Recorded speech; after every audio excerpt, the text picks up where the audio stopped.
এখন আর সালাম কালাম চলে না হুজুর, এখন চাপাচাপি চলে, চাপাচাপি চলে। তো আমি কলিং বেলের যেই চাপ দিছি বুঝলেন, আল্লাহর কি কাম, ওই কলিং বেলের সাউন্ড আবার বিদেশি কুত্তে ভরে থোছে। মানে সাউন্ডটা কুত্তের সাউন্ড। ঘ্যাং ঘ্যাং করে উঠছে। আমি ভয়ে ৩ ধাপ পিছনে গেছি। পানালা হাসতেছে বলছে, ভয়ে গেলেন কেন? কুত্তা। না হুজুর, এটা তো আসল কুত্তা না। এটা কলিং বেলের কুত্তা হুজুর। আমি কলাম এত সাউন্ড দুনিয়ার থাকতে এই কলিং বেলের কুত্তের সাউন্ড কেন? কিছুক্ষণ পরের দিকে আমার এই বন্ধু এসে দরজা খুললো। আমি বললাম, কে রে ভাই? এত সাউন্ড থাকতে কুত্তা কেন? হুজুর ফকিরের অত্যাচার। এখন কতগুলো ফকির বানাছে, এরা কলিং বেলের চাপ দেয় ভিক্ষা চায়। তা আমার এক লোক বন্ধু বলল, ফকিরের হাত থেকে যদি বাঁচতে চাও তাহলে কুত্তে ঢুকাও। আমি কুত্তে ঢুকেছি। প্রথম এক ফকির ভিক্ষা নেওয়ার নিয়তে যেই চাপ মারছে, কুত্তার সাউন্ড শুনে চাউলের ব্যাগ ফেলে দে দৌড়। মানে যেটুকু ভিক্ষা করছে ওটা নিয়ে যাবার, ওটি ফেলে দে দৌড় মারছে। এলাকার মধ্যে যত ফকির আছে সমস্ত ফকির বলছে, ওই গেটর যান যাস না, ওটি কিন্তু বিদেশি কুত্তে আছে। ওই প্রচার করার কারণে একটা ফকির আর আসেন। আমি কইলাম, ভাই রে, ফকির একটা মারাত্মক কথা কছে। কি কথা হুজুর? কি কথা জানিস না? ওই গেটে তো একটা বিদেশি কুত্তে আছে, সেই বিদেশি কুত্তেই তো তুই। বলে, আমি কুত্তা কেমনে হলাম? আরে পাগলা, আল্লাহ কোরআনে বলেছেন, আম্মা সাইলা ফালা তানহার, সাইলকারীকে ফিরাস না। আর তুই বিদেশি কুত্তার সাউন্ড দিয়ে তুই ফকিরের ব্যাগ পর্যন্ত কাটে লিছু। আমি লাইনি আর তুই লাইনি, ফেলে দেখাচ্ছিস কি? আমার কয়, হুজুর ভুল হয়ে গেছে, আসেন। আমি বললাম, এই বাড়ি তাহলে তোমার? আমার দিকে তাকায় কয়, কি করলেন? আমি বললাম, তাহলে এই বাড়ি তোমার? হুজুর আপনি কি করলেন? আরে পাগলা, এই বাড়ি কি তোমার? তখন কয়, হুজুর কয়েক কোটি টাকা দিয়ে তৈরি করছি, তারপরও বাড়ি। আমি বললাম, তাহলে এটা কি হয়ে গেছে? কয়, হুজুর এটা বাসা হুজুর। আপনি একটা মৌলানা মানুষ, এই জন্য তো মৌলানা আসলে মূর্খ। আপনি বাসাও চিনেন না, বাড়িও চিনেন না। কয়েক কোটি টাকা দিয়ে তৈরি করছে, এটা হলো একটা বাসা। আমি তখন বললাম, ভাইজান, তাহলে আব্দুল আলিম যে একটা গান গাইছে আজ থেকে ৪০ বছর আগে, ৫০ বছর আগে, গানটা কি ভুল গাইছে? বলে, আব্দুল আলিম কি গান গাইছে? আমি তখন বললাম, এপারে তোর বসত বাড়ি, ওই পারে তোর বাসা, এপারে তোর বসত বাড়ি, ওই পারে তোর বাসা, লাভ করিতে আইসারে ভাবে, লাভ করিতে আইসারে ভাবে, হইলারে বেদিশা, এপারে তোর বসত বাড়ি, ওই পারে তোর বাসা। আচ্ছা, আব্দুল আলিম যে গান গাইলো, এই গানটা কি আপনারা খেয়াল করছেন? এ পারে তোমার বসত বাড়ি, ওই পারে তোমার বাসা। দুনিয়াতে প্রত্যেকটা মুসলমানের বসত বাড়ি হবে, কিছুদিন বসত করতে পারবে, কিন্তু চিরস্থায়ী থাকতে পারবে না। ওই পারে তোমার বাসা হলো, বাসার নাম হলো জান্নাত। তুমি যখন ওই পারে যাবা, তোমার আর ছাড়া লাগবে না। আল্লাহ চিরস্থায়ী ভাবে বলে দিবেন, সালামুন আলাইকুম তিবতুম ফাদখুলুহা খালিদিন। যে জান্নাত পাওয়ার পরে আর আপনাকে ছাড়া লাগবে না। আর যত বড়ই বাড়ি তৈরি করেন, এই বাড়ি কিন্তু আপনাকে ছাড়া লাগবে। যেই বাড়ি ছাড়া লাগে, এইটার নাম হলো বসত বাড়ি। কিছুদিন বসত করা যাবে, কিন্তু চিরস্থায়ী থাকা যাবে না। এখন চিন্তা করেন। আমি বললাম, ভাইজান চোখটা বন্ধ করেন তো। তো বাসাওয়ালা বলতেছে, চোখ বন্ধ করলে কি? আরে করেন না কেন? এই যে চোখ বন্ধ করেছে, আমি তখন ওর কানের কাছে বললাম, মিশে মায়ায় বন্দি থাইকা, মিশে মায়ায় বন্দি থাইকা করলাম কত খেলা, পশ্চিমে তাকায়া দেখো তোমার ডুইবা গেছে বেলা, এক পলকের নাই ভরসা, মিশে সকল আশা, কখন বুঝি দারুণ ঝড়ে ভাঙবে তোমার বাসা, এই দুনিয়ার বাড়ি ঘর। সবাই বলেন না কেন? দেখেন, বললে মজা লাগবে। এই দুনিয়ার বাড়ি ঘর একদিন হইয়া যাবে পর, যাইতে হবে অন্ধকার কবর। যাবেন না ভাইজান? এ কি কোন যাবেন কিনা? ইয়ান জুরুবি নূরিল্লাহ, হযরত আলী নূরের চোখটা তাকায় দেখে, আমরের তরবারি, তরবারি না, আল্লাহ তাআলা ওটা কাঠের তক্তা বানায়া দিছে। নমরুদ খালি বারবার কয়, ইব্রাহিম রে, তো পোড়ানোর জন্য বিশাল একটা আগুনের চুলা বানাছি রে, এ ইব্রাহিম একটা বার তাকায় দেখ। আল্লাহ কয়, ইব্রাহিম দেখো তো, দেখো। নমরুদ বারবার দেখবার কয়, তোমার দেখলে কি হয়? ইব্রাহিম কয়, আল্লাহ আমি আপনার দিকে তাকায় আছি, ওদিকে তাকাবার চাচ্ছি না। আল্লাহ কয়, একবার তাকাও তো, আমি তো হুকুম করতেছি। ইব্রাহিম তাকায় দেখে আগুনের চুলা নাই, আল্লাহ শান্তির বাগান বানিয়ে দিছে। সুবহানাল্লাহ। ইব্রাহিম, আল্লাহ কি দেখতেছি? কয়, ওটাই তো, তোমার বাপ চলো করে টান মারবি আর তুমি শান্তির বাগানত যাবে। নমরুদ যে চিল্লাচ্ছে আগুন আগুন কয়ে, আরে পাগলা, নমরুদ আগুনের চুলা বানাবার পারে, কিন্তু আগুন জ্বলানোর ক্ষমতা নমরুদের হাতত নাই তো। আগুন জ্বলানোর ক্ষমতা কার হাতত? আল্লাহর হাতে। ফেরাউন খালি বারবার হলে, মুসা রে আর পলাবার পারবি না, সামনে সাগর, তিন দিকে আমরা সৈন্য লাঠি নিয়ে দাঁড়াই আছি, সামনে সাগর, তুই পলাবি কোন দিক দিয়ে? আল্লাহ কয়, মুসা, ফেরাউন বারবার সাগর কয়, একবার তাকায় দেখো। মুসা বলতেছে, আল্লাহ কি দেখবো, আমি তোমার দিকে তাকায় আছি, হাসবি আল্লাহ নিমাল ওয়াকিল অনিমাল মাওলা অনিমান নাসির। আল্লাহ বলেন, নাসরুম মিনাল্লাহি ওয়া ফাতহুন কারীম অবাশশিরিল মুমিনিন। হাতের লাঠির আঘাত করছে আল্লাহ তাআলা, 12 লাইন রাস্তা বানায়া দিছে। আপনারা বলেন তো, সে আল্লাহ বর্তমানে আছে না নাই? আছে। এই যে কিছুদিন আগে ভারতের এক উগ্রপন্থী মন্ত্রী কি কইছে, যে বাংলাদেশে দিন দিন মৌলবাদীরা বাংলাদেশকে দখল করার পায়তারা করতেছে।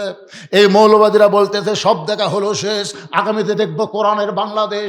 কিন্তু বাংলাদেশের হুজুররা তো জানে না, তিন দিকে ভারত, একদিকে সাগর। যদি ভারত একবার হুজুরদের ধরে, এই মৌলবাদীদের ধরে, এরা পলানোর কোনো রাস্তা খুঁজে পাবি না। সাথে সাথে আমি ফেসবুকে পোস্ট দিলাম, এই নেংটির বাচ্চারা, তোরা মুসানবী চিনিস? মুসানবী যদি চিনা থাকিস এ কথা বলিস না। তোরা যে সাগর দেখাবি, আল্লাহ সেই সাগর আমাদের জন্য রাস্তা বানাই দিবে। তোর কোন কথা ঠিক কি না? তোরা অস্ত্রের ঝনঝনানি, পারমাণবিক অস্ত্র, অ্যাটম বোমা নিয়ে মুসলমান মারিস না। নমুদের আগুনের চুলা যদি আল্লাহ শান্তির বাগান বানায় দেয়, তোদের বোমাও আল্লাহ মুসলমানের জন্য মিষ্টি বাঙ্গি তরমুজ বানায় দিবে। তোর কথা কোন পারিতে পারে না। ওরা ভারত থেকে বোম মারবি, আপনাকে এই জামাইল এলাকাতে এসে ওই বোমা পড়বি, পড়ে মাটির উর্বর শক্তি দেখে আল্লাহ কবি, এই বোমা ইসাব্বিহুলাহু মা ফিস সামাওয়াতি ওয়াল আরদ, আসমান জমিনের মধ্যে যা কিছু আছে সব তাসবিহ করে কার? আল্লাহ। তাহলে বোমার মধ্যে অনুপরমাণু কার তাসবিহ করে? আল্লাহ। তো বোমা বলতেছে, আল্লাহ আমরা কি করব? ওরা তো নিংটির বাচ্চারা তো মারলো, কিন্তু মুসলমানের জেহাদি ময়দানে এসে আমরা কি করব? আল্লাহ বলে, মাটির পরশে তরমুজ হয়ে যা, ওই এলাকার যেটা ভালো হয় সেটাই হয়। সুবহানাল্লাহ। তো এখন আপনাকে এলাকার মনে করেন তরমুজই ভালো, বড় একটা তরমুজ পড়ে আছে, ছেলেরা কয়, কে রে, ওটা কি দেখা যায় না? তো যাই দেখে তরমুজ, বাড়ির থেকে দাও বটি যা আছে বলে সব কেটে কেটে খাচ্ছে। ওরা অনুবীক্ষণ যন্ত্র দেখতেছে, বোমা যে জামাইল পড়লো, বোমার খবর কি? ওরা দেখে যে কাটিয়ে খাচ্ছে। সুবহানাল্লাহ। নেংটির বাচ্চারা, জানিস না রে নেংটির বাচ্চারা, আমরা আমেরিকা, রাশিয়া, ব্রিটেন, ফ্রান্স, ভারতকে ডরাই না, আমরা ভয় করি আল্লাহর। জোরে বলেন কার? এই জন্য আল্লাহ বললেন, আত্তাকুল্লাহ হাক্কা তুকাতিহি ওয়া লা তামুতুন্না ইল্লা ওয়া আনতুম মুসলিমুন। হযরত আলী এক লাফে তরবারি যখন তক্তা দেখছে, এক লাফে ওই তরবারি তক্তার উপরে উঠে, আলীর হাতে যেই ছুরি আছে তার লম্বা হলো 27 ইঞ্চি, ওজন হলো 1 কেজি, বিসমিল্লাহ কয়ে মারছে। ওই তরবারি তক্তার উপর উঠে বিসমিল্লাহ কয়ে, মানে আমরের ঘাড়ও 27, ছুরিও 27, আল্লাহ। একের খাপের খাপ মিলে গেছে পারে। শুধু ঘাড়ের সঙ্গে লাগাইছে, সঙ্গে সঙ্গে আমরের দেহ একদিকে, মাথায় একদিকে পড়েছে। সমস্ত কাফের দেহ দৌড়, যত কাফের আসলে একটা আর নাই। এমন সময় আল্লাহর নবী এসে বলতে চাইলি, রে তুমি কি জানো তোমার ডিগ্রি হলো এই মুহূর্তে আসাদুল্লাহিল গালিব। আলী চোখের পানি বের করে বলতেছি, ইয়া রাসূলুল্লাহ আমি কিন্তু মারিনি। ওকে আল্লাহর নবী, আমি কিন্তু মারিনি। আল্লাহ রাসূল বলে, কি বলতেছে? হুজুর বিশ্বাস করেন আমি কাল ঠেকাছি। এই ঠেকাতে কিভাবে 2 ভাগ হলো আমি নিজেও তো চিন্তা করে পারতেছি না। আল্লাহু আকবার।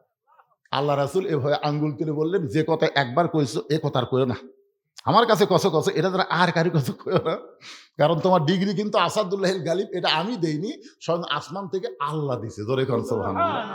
আলী বলতে যে হুজুর আমি কিন্তু মারি নাই। রাসূল বলেন, চুপ, আর বলবো না।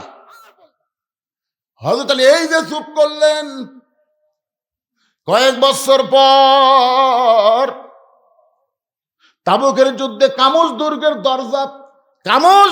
দরজা যেই দরজা খুলতে লাগে 100 জন, লাগাইতে লাগে 100 জন, এত বিশাল একটা দুর্গের দরজা। জিহাদের ময়দানে হযরত আলীর ঢালটা যখন পড়ে গেছে, উপর হয়ে ঢালটা না নিয়ে এক দৌড়ে গিয়ে দরজা হ্যাঁচকা টান মারছে। যে হ্যাঁচকা টান মারছে, গোটা দুর্গের দরজা হযরত আলীর হাতে ঢাল হয়ে গেছে। আল্লাহু আকবার। একটা দুর্গের দরজা হাতের মধ্যে উঠে আসে। কাফেররা কয়, কে রে, মানুষ নাকি রে?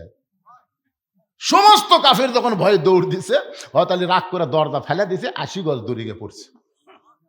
সাহাবেরা নবীর কাছে গিয়ে বলতেছি, ইয়া রাসূলুল্লাহ, আজকে আলীর কারণে আমরা যুদ্ধে জয় হলাম, আজকে আলীর কারণে আল্লাহ আমাদের বিজয় দিল। নবী কোনো কথাই বলতেছে না। কিছুক্ষণ পরে হযরত আলী, আল্লাহ রাসূল বলে, আলী খবর কি? আলী বলতেছে, হুজুর আপনি কি শোনেন নাই? শুধু দরজা টান দিছি, হ্যাঁচকা টান, হাতে ঢাল হলো, ওরা সব ভয়ে চলে গেল। হুজুর এত জোরে দরজা ফেলে দিলাম, 80 গজ দূরে গিয়ে পড়েছে। আল্লাহ নবী বলেন, কথা কি সত্য? আলী বলতেছে, বিশ্বাস যদি না হয় তাহলে আমার সাথে চলেন। নবীর সামনে সামনে, হযরত আলী পিছনে পিছনে, ওই যে দরজা দেখা যায়। রাসূল বলেন, আলী রে, যে দরজা ফেলে দিলে 80 গজ দড়ি গিয়ে পড়লো, ওই দরজা একটু ওপর দিকে তোলো। হযরত আলী দৌড়ে গিয়ে দরজা ধরে নাড়ে, নিজে নড়ে কিন্তু দরজা নড়ে না। সমানে দরজা টানে, নিজেই নড়ে কিন্তু দরজা নড়ে না।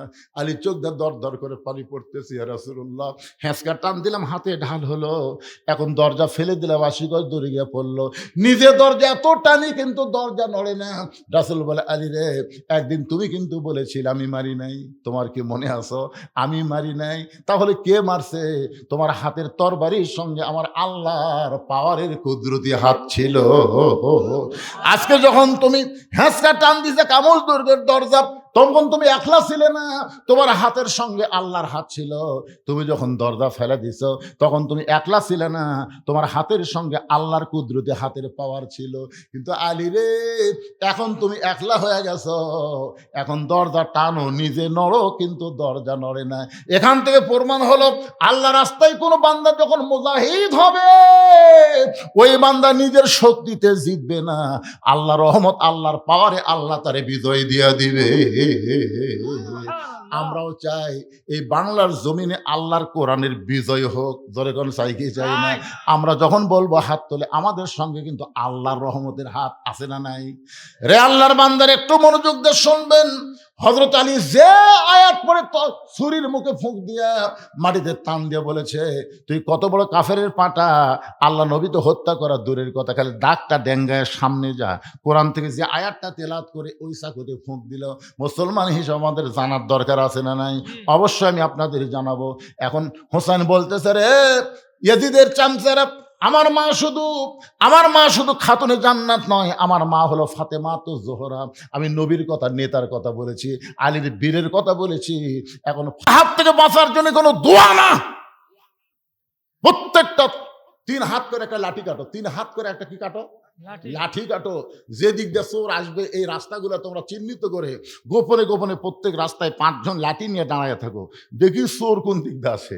এটা যদি চোর শোনে, আমিন কবি না। ওরে বাবা রে, 2 হাত খালি দোয়ার জন্য না রে, এই 2 হাত হলো লাঠি ধরার হাত। আল্লাহ নবী আর দোয়া করলেন না, আমরের হাত পা বলেই নবী আস্তে আস্তে হাতটা নিচের দিকে নিয়ে আসলেন। সঙ্গে সঙ্গে ওসমান গনি বললেন, ইয়া রাসূলুল্লাহ, হুজুর আমরা সবাই আপনার সঙ্গে হাত তুলে দোয়া করতে চাই, অথচ আপনি দোয়া না করে হাতটা নিচে নিয়ে আসলেন। রাসূল বললেন, সাহাবীরা রে, তোমাদের মধ্যে এমন কে কেউ আছো, ওই আমর আমি নবীর কাছে আসার আগে তার কাছে তোমরা যাবার পারবে? তোমাদের মাঝখানে এমন কেউ আছে যে আমর আমি নবীর কাছে আসার আগে ওই আমরের সামনে যাবার পারবে? এমন কি তোমাদের মধ্যে কেউ কে আছে? প্রত্যেকটা সাহাবী মাথা নিচু করে চিন্তা করতেছে, 3.5 ওজনের তরবারি প্রতি সন্ধ্যায় 21 কেজি খায়। সবাই চিন্তা করতেছে, কিন্তু পিছনে 11 বছরের একটা কিশোর, বুঝলেন, ছোট মানুষ, আর চিন্তা ভাবনা আছে। আলী রাদিয়াল্লাহু পিছন দিক থেকে কিশোর হযরত আলী দাঁড়িয়ে বলতেছে, লব্বাইক ইয়া রাসূলুল্লাহ, আমি আমরের সামনে দাঁড়াবার চাই। আল্লাহ রাসূল বলেন, এজলিস, বস। এই তুই ছোট মানুষ, তুই কি বুঝিস না? নবী বললেন, সাহাবীরা রে, তোমাদের মধ্যে এমন কে কেউ আছো ওই আমরের সামনে দাঁড়াবার পারবা? সঙ্গে সঙ্গে হযরত আলী দাঁড়িয়ে বললেন, লব্বাইক ইয়া রাসূলুল্লাহ, আমি আমরের সামনে দাঁড়াবার চাই। আল্লাহ রাসূল বললেন, আয়। যেই নবীর কাছে আইছে, নবী বলতেছেন, আলী, আমর জেহাদের ময়দানে 3.5 ওজনের তরবারি নিয়ে যায়, প্রতি সন্ধ্যায় 21 কেজি খায়। এত বড় বীরের সামনে তুই দাঁড়াবি, একটাবার তোর নিজের দিকে চিন্তা কর। আলী বলতেছে, ইয়া রাসূলুল্লাহ, আল্লাহ নবীর প্রতি বিশ্বাস স্থাপন করার পরে আমার ঈমান আমাকে বলে দিয়েছে আমি দুনিয়ার কোনো দিকে তাকাই না, আমি আমার আল্লাহর দিকে তাকায়া থাকি। ওগো আল্লাহর নবী, আপনাকে আমি এত ভালোবাসি, দুনিয়া কাফের এসে আপনাকে হত্যা করবে, আপনাকে মারবে, আর আমি আলী জীবিত থেকে এইটা দেখবো, এটা কখনো হবে না। আমি আমার জীবনের চাইতে আপনাকে বেশি ভালোবাসি গো আল্লাহর নবী। আমি আমার জীবন দিব, কিন্তু কোন কাফেরকে আপনার সামনে আসতে দিব না। সুবহানাল্লাহ কোন না কেন? আমি আমার জীবন দিব, করে কল কি দিব? সঙ্গে সঙ্গে আল্লাহর নবী বলে, ওসমান। ওসমান বলে, লব্বাইক ইয়া রাসূলুল্লাহ। রাসূল বলে, ওসমান, তোমার বাড়িতে কোনো তরবারি আছে? ওসমান বলে, ইয়া রাসূলুল্লাহ, ওই কুরবানির সময় উট দুম্বা জবাই করার একটা তরবারি আছে। রাসূল বললেন, তাহলে সেটাই নিয়ে আসো। ওসমান বলে একটা তরবারি এনে নবীর সামনে দিলেন। নবী তাকায় দেখে তরবারি ওজনে হলো 1 কেজি, লম্বায় হলো 27 ইঞ্চি। আল্লাহ নবী ঘরের মধ্যে এসে বলে, ফাতেমা, তোমার কি কখনো মনে হয় তোমার বাবা বিশ্ব নবী বলে আল্লাহ তোমাকে জান্নাত দিবে? এইটা কি কখনো তোমার মনে হয়? ফাতেমা বলতেছে, বাবা, আমার সব সময় মনে হয় আমার বাবা বিশ্ব নবী হওয়ার কারণে আল্লাহ তাআলা আমারে জান্নাত দিবে। রাসূল বলে, ফাতেমা, এই কথা তুমি বড় ভুল মনে করেছো মা। বিশ্ব নবীর মেয়ে হওয়ার কারণে আল্লাহ তোমাকে জান্নাত দিবে না। জান্নাত যদি যাবার চাও, তাহলে জান্নাতের আমল করে তোমাকে জান্নাতে যেতে হবে। সঙ্গে সঙ্গে ফাতেমা হাঁটু গেড়ে নবীর সামনে বসে বলে, বাবা, জান্নাতের আমল কি আমল করা লাগবে? রাসূল বলে, ফাতেমা, মাত্র 4টা আমল করবা, মাত্র 4টা আমল করবা। 1 নম্বর হলো 5 ওয়াক্ত নামাজ। 5 ওয়াক্ত নামাজ সব সময় না, 5টা বার নামাজ পড়ো। 24 ঘন্টার মধ্যে নামাজের সময় হলো কয়টা?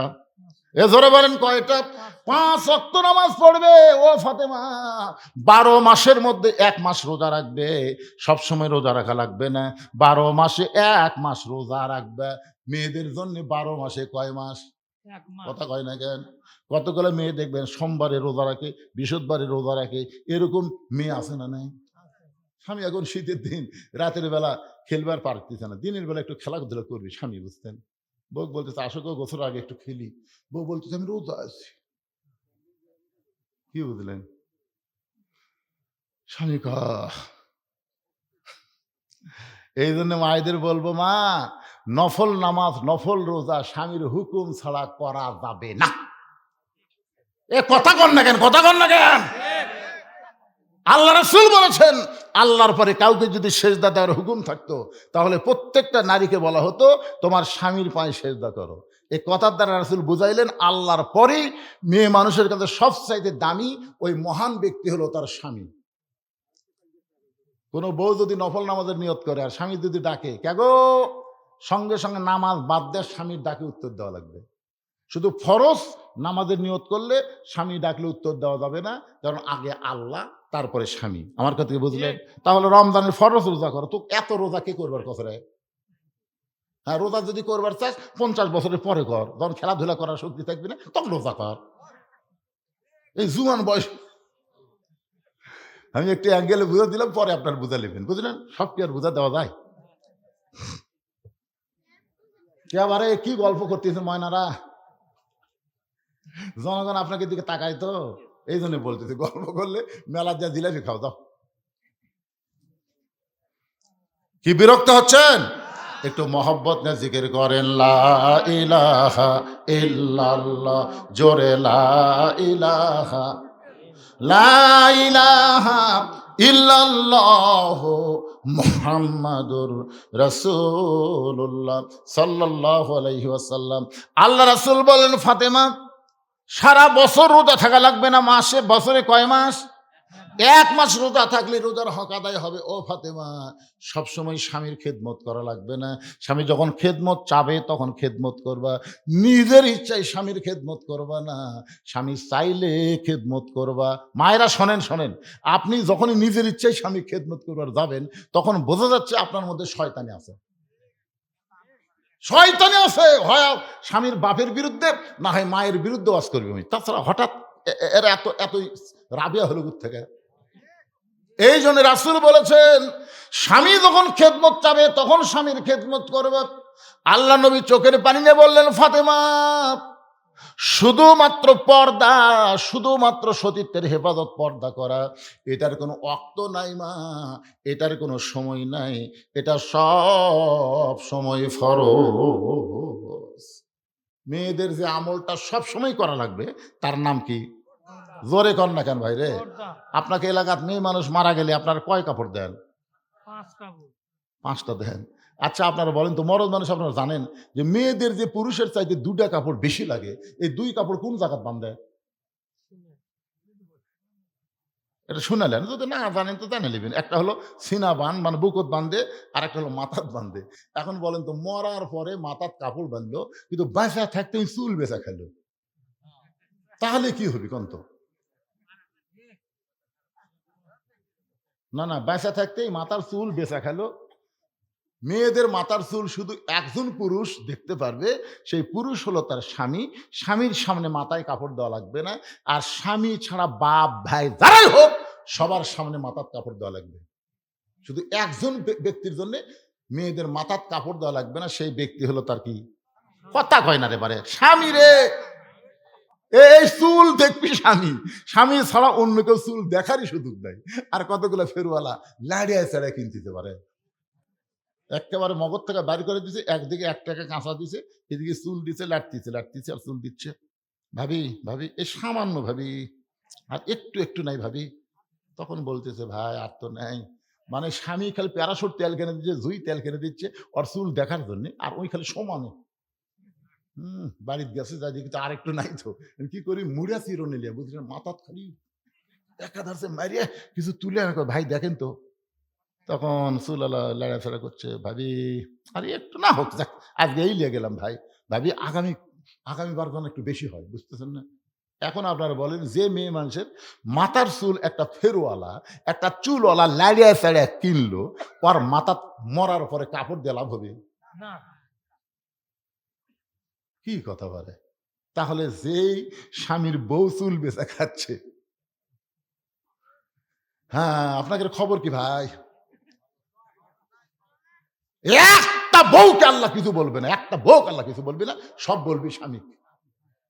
রাসূল বলেছেন, আর দায়ুসুল আয়াদাখুলুল জান্নাহ, দায়ুস কোনোদিন জান্নাতে যাবে না। দায়ুস কে রে? এই তোর কি হলো রে? এই 4টা পোলা দে বাটা দিলে হয়। এই চুপ থাকো বাবা।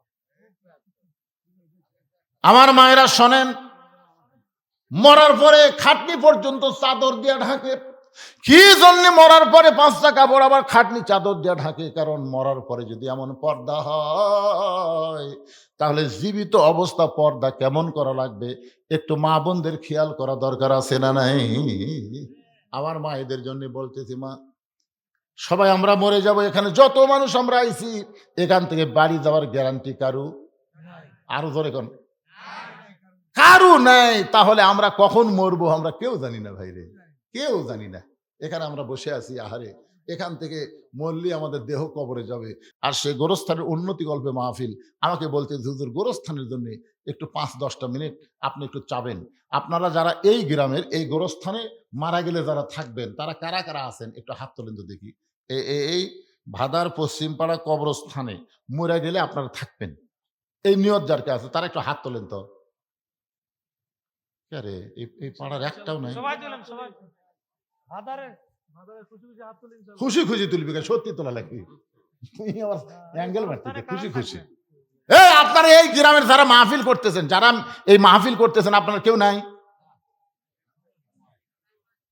আচ্ছা ঠিক আছে, আপনারা হাত নামান তো দেখি। আমার জগৎ পাওয়ার কমে গেছে তো, দেখে পাচ্ছি না। আচ্ছা এই গ্রামের বাহির থেকে যারা আওয়াজ শুনতে পাচ্ছেন তারা একটু হাত তোলেন তো। এরাই বেশি। এরাই বেশি মানে সবই এরা কয়, এরাই বেশি। সবাই। আপনি কোথেকে আছেন? এই গ্রামের থেকে। এই গ্রামের আপনি? জি, জি। ও আপনি এই গ্রামে? হ্যাঁ। ভাই আপনি এই গ্রামে? তো সব ওদিকে গেল।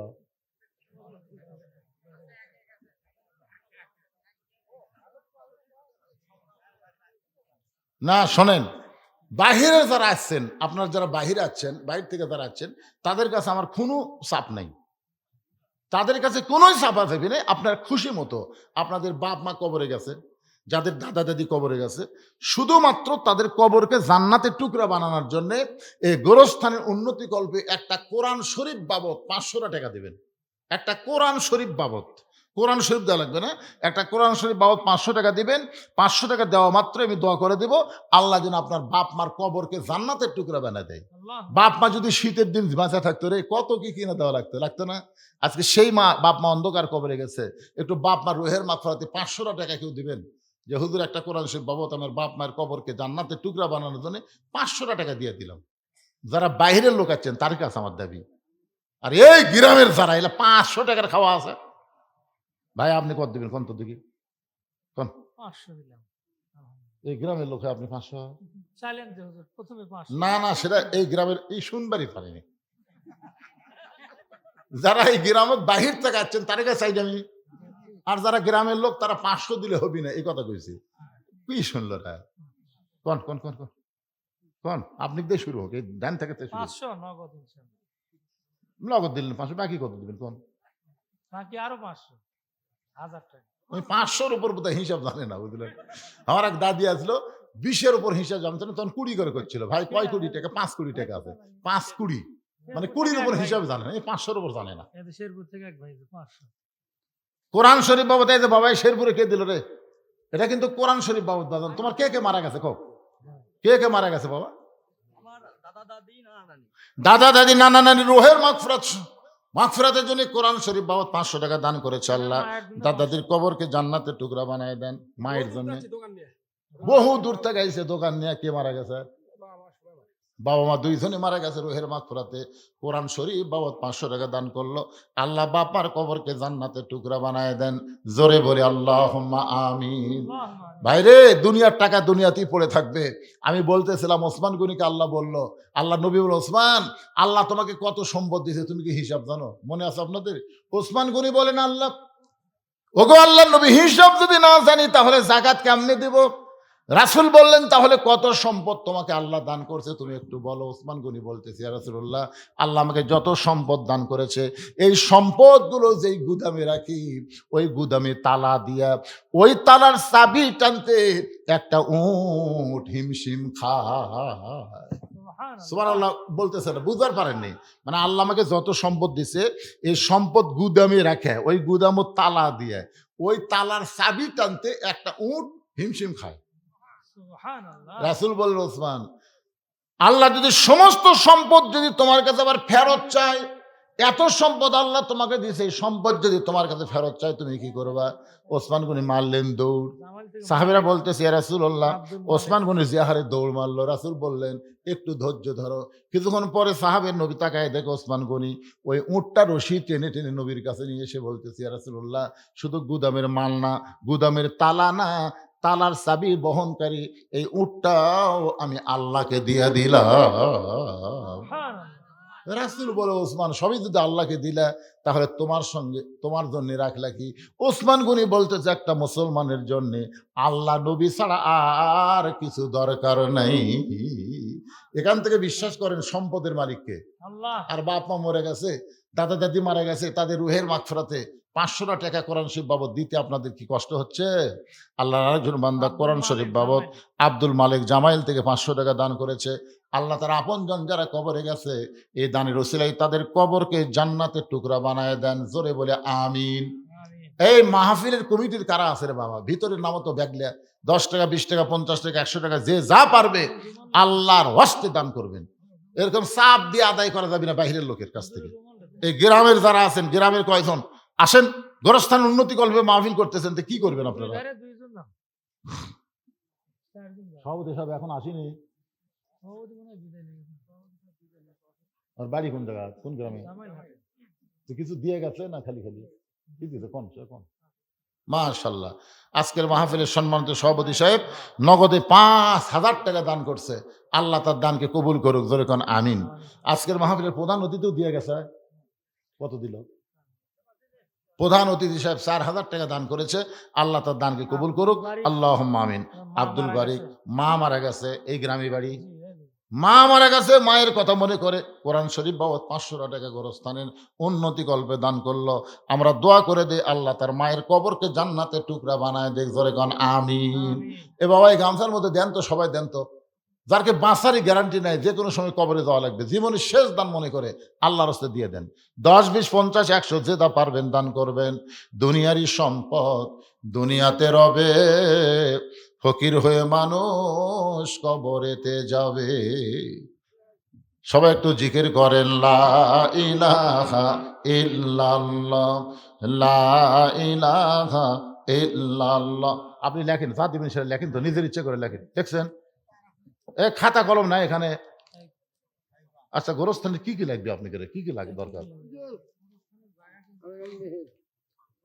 এটা নিয়ে যাওয়ার চাচ্ছেন? আচ্ছা ঠিক আছে, আচ্ছা ঠিক আছে। আল্লাহর একজন বান্দা যা আসছিল 20 টাকা দান করছে, আল্লাহ দানকে কবুল করেন, আল্লাহুম্মা আমিন।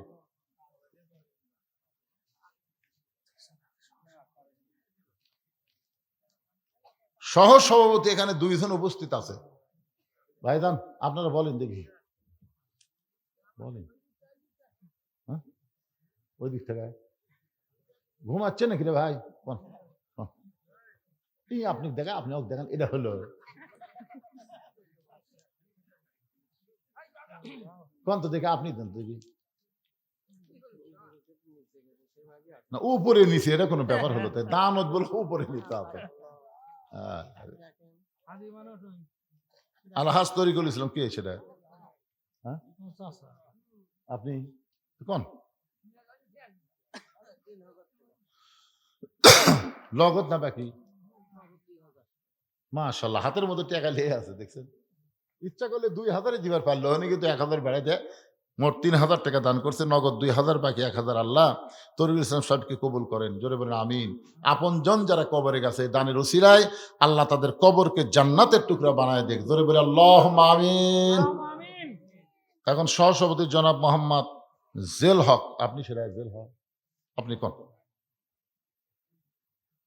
কোন আপনি উপরে উঠলেন?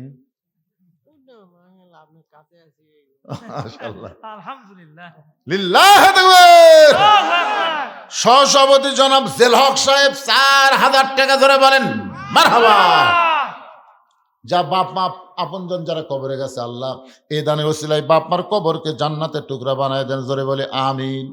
জনাব মোহাম্মদ ওয়াজেদ আলী, ওয়াজেদ চলে গেছে, দিয়া যায়নি, আসুক, চলে গেছে, দেখ দিয়া যায়নি। ও কাল সকালে দেখা করবো, অসুস্থ মানুষ, আমরা দোয়া করে দেই আল্লাহ তাকে পুরোপুরি সুস্থতা দান করুক, ধরে কোন আমিন। আমার মা বোনদের জন্য আপনার কি বসার ব্যবস্থা করছেন? তো মা বোনদের কাছে বিশ্বস্ত লোক যাবেন, তো বিশ্বস্ত লোক যাবেন, যারা টাকা আদায় করে টেজত জমা দিবে। আদায় করে দিলে আর এক সাইড মারে, তাহলে তো বিপদ। এই জন্য আপনাদের মাহফিল কমিটির বিশ্বস্ত লোক মা বোনদের কাছে যাবেন। মায়েরা আল্লাহ রাস্তায় দান করবেন, দোয়া করে দেবো। আপনাদের বাপ মা যদি কবরে যায়, এই দানের উসিলে আল্লাহ বাপ মার কবরকে যেন জান্নাতের টুকরা বানায়। আপনার যে ভিতরে আদায় করলেন, কয় টাকা আদায় করলেন বারে? এই কয় টাকায় ঢালো তো দেখি, ঢালো সব মিলে কয় টাকা?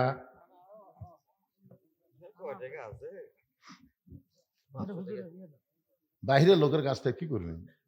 বাহিরের লোক খিলাবেন, ওয়াজ শোনাবেন, আর আপনারা দিবেন। আপনাদের গোরস্থান নিজের বাড়ি করতে, আপনার নিজের বাড়ি করতে কোনোদিন মাইক লাগাছেন যে ভাই আমার এই বাড়ি করতে ভাই রে, আমার 10 বছর সিমেন্ট লাগবে ভাই, আমি একটা জানলা কিনে পাচ্ছি না ভাই রে, আমাকে একটা জানলা দাও ভাই। মানুষকে ভাগটা শুরু করতে করে, তোর বাড়ি তুই করে পারিস কর, না পারিস না কর, ভিক্ষা করিস না। তো আপনি বলেন তো, দুনিয়ার বাড়ির যেটা থাকতে পারবে না সেটা আপনি নিজে করলেন, আর গোরস্থানের টাকা ভিক্ষা করা লাগবে? আপনারাই যারাই কব্বর থাকবেন, একটা গানও আছে, গোরস্থানের একটু মাটি বায়না করে রাখ, কখন যেন আসতে পারে তোমার মরণেরই ডাক, গোরস্থানের একটু মাটি বায়না করে রাখ। এ ভাই যারা আদায় করলো কুটি গেল রে ময়না, আপনি কত দিবেন কোন? সালাদ সবার চালানোর কথা হচ্ছে, গোরস্থানের কথা হচ্ছে, তাহলে চাওয়ার দরকার নেই। মারহাবা। এই তো দেখেন তো 2000 টাকা। নাম কি ভাইয়ের? বাবলু।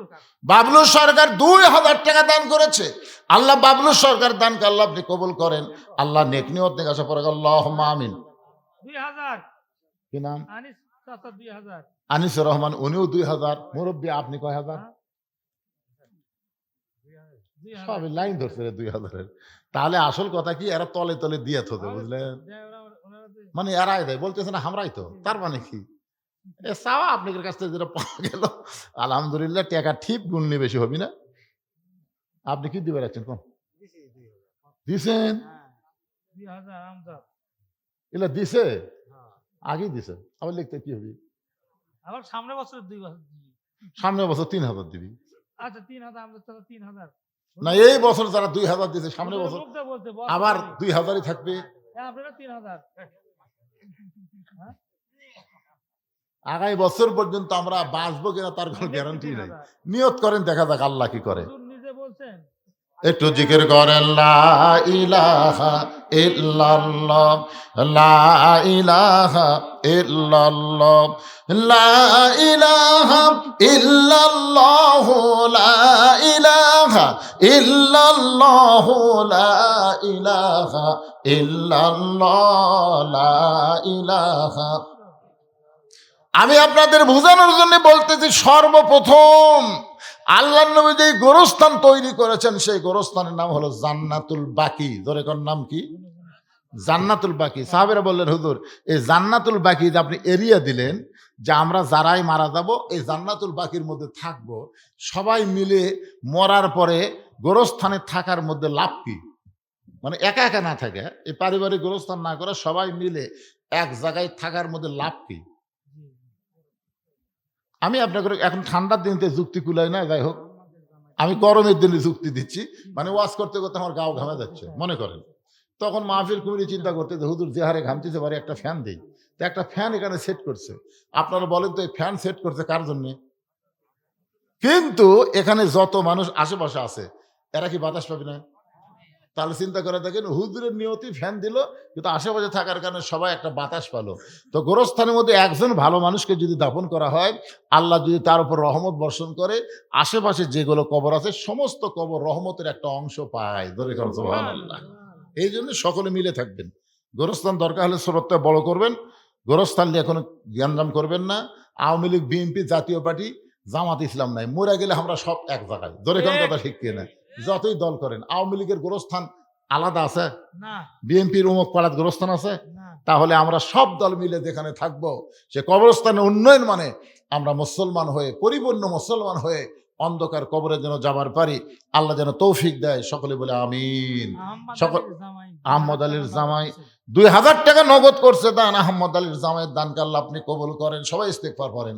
আস্তাগফিরুল্লাহ রব্বি মিন কুল্লি জামবি ওয়া আতুবু ইলাইহি লা হাওলা ওয়ালা কুওয়াতা ইল্লা বিল্লাহিল আলিয়্যিল আযীম।